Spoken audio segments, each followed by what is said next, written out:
Coming up, Louis Theroux visits Ted Nugent and learns the difference between a hit and a kill.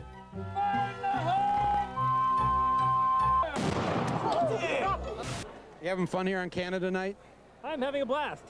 All right, well, we'll be back with more of Canada Night here on TV Nation right after this.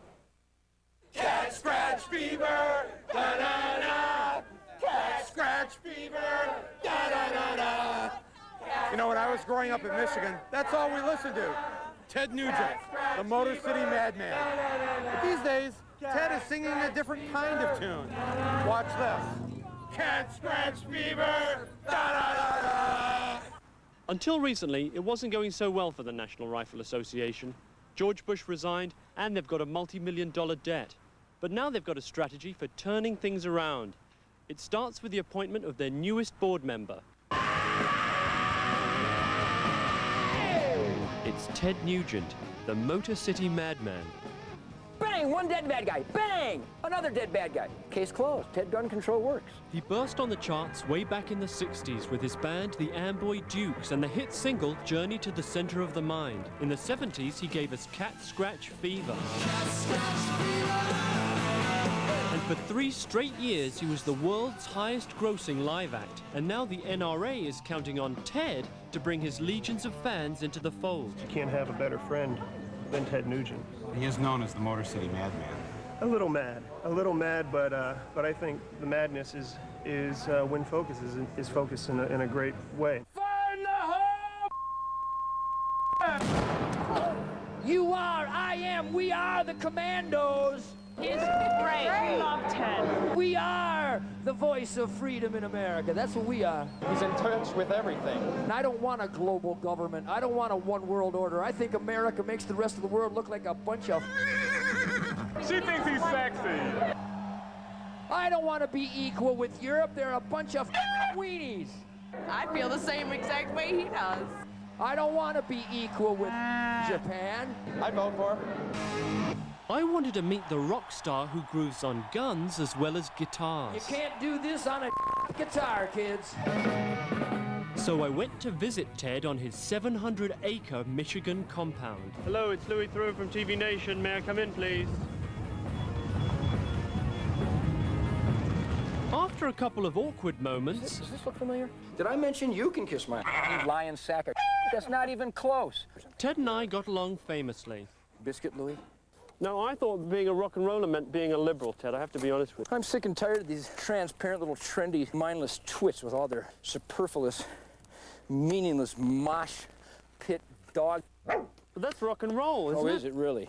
I'll be the judge of that, Louis. In your role as a rock star, how does that help you advance your political agenda? The amount of mega media interviews and dialogues that I'm involved with on a daily basis, it would boggle your mind. The world's greatest showman and proud member of the NRA, Ted Nugent. I got about 6 of my deer hunting buddies would have cleaned them gooks up overnight. Last time I checked, it was the land of the free and the home of the brave, where a lot of rock and rollers still believe in individuality and independence and carrying guns. For the last 8 years, Ted's had his own local radio show. Did you enjoy that Ted Nugent Commando radio this year? Was that cool or what? And later this year, Ted Nugent Commando Radio will be going national on over 100 radio stations. So Ted, like his buddies Rush Limbaugh and G. Gordon Liddy, will be heard by millions of Americans, making Ted one of the most visible and vocal members of the NRA.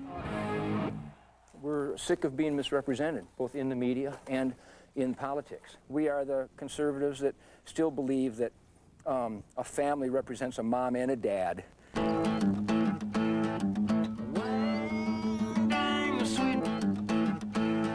Nadine with a teenage queen. She's looking so clean. Queen, what I like. It's a love song. It's a love song, damn love song. Though I was impressed by Ted's insight into family values, it still seemed to me there was a contradiction between rock and roll and conservatism. Ted, sex, drugs, and rock and roll, that's the phrase. That's what we all know. No, Louis, that would be your phrase. Really? You don't know that one? That would be your phrase. Never touched a drug in my life. Nothing psychedelic about Journey to the Center of Your Mind? Nothing. I had no idea that that was about getting high.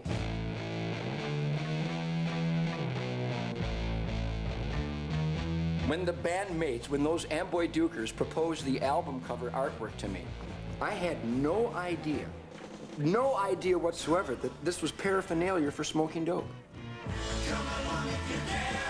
In Ted's world, drug use has terrifying ramifications. Animal rights people are historically overt abusers of substances who, you know, if you took as much LSD as Paul McCartney, you wouldn't eat anything with a face either. For Ted, hunting's not just a pastime, it's the basis of a business empire, including a thriving store, a line of signature hunting gear, and a bi-monthly magazine for members of his Patriot organization, Ted Nugent American Blood Brothers. But it isn't all work. Come the weekend, rock and roll's Rush Limbaugh lets his hair down and hosts a carnivore fantasy barbecue for fellow sportsmen and a couple of record executives, potential NRA members all. Hey, don't forget the beaver. You gotta get into have that. the beaver. The beaver's Oh, like I'm gonna forget beaver? No, I invented beaver. Said the beaver is incredible. And nothing follows a belly full of beaver better than a shoot-off. For the newest board member of the NRA, any time is the right time to share the joy of firearms. We don't need any more gun control. Our so-called assault weapons aren't involved in any negative activity. Shut up and leave us alone. This is a Glock semi-automatic. It's an assault pistol, according to the media. Anybody who'd assault anybody with a handgun has got to be an idiot. If you're going to assault someone, you use a shotgun. Why's that? Because if you're going to assault somebody, you want to kill them. Keep a gun in your hand, boy. The issues are don't tread on me. The issues are, hey, Janet Reno, leave me alone. Bill Clinton showed great compassion for the victims in Oklahoma City. Where was his compassion for the dead children and the loved ones of the people in Waco? It's incrementalism at its worst. Read Mein Kampf. Read what Hitler did, a little bit at a time. Janet Reno's not Hitler. No, I mean, as much as I hate Adolf, I mean, I wouldn't lump them into the same category. She's worse. Worse than Hitler? Well, nobody's worse than Hitler, I suppose, but she's more than we can tolerate. You make it sound like a revolution. Yeah, I don't think it's like a revolution. I think it is a revolution. Get ready. Get ready. Hanging with Ted, I realized that rock and roll's come a long way since the days when all you needed was love. Now all you need is a gun. I felt confident that the NRA had found the right madman for the job.